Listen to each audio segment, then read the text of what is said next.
Hər birinizə salam əziz izləyicilər. Bugün sizlərlə nida cümlələri haqqında bir suala baxacağıq. Qeyd etdiyimiz kimi sual nida cümlələri üzərində qurulub.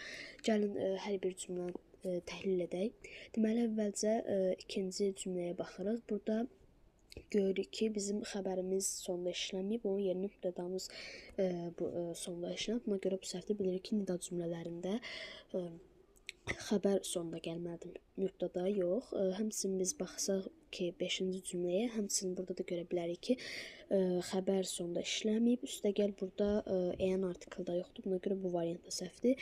Bu səbəblərdən dolayı 2 və 5 cümlələr olan variantlar çıxırıq.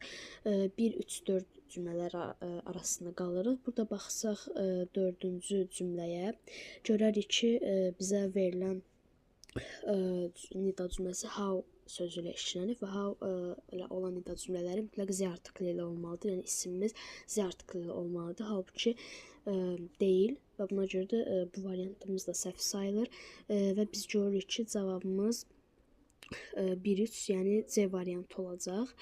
Həqiqətən də baxsaq birinci, üçüncü cümlələrə görək ki, bizim cavabımız doğrudur.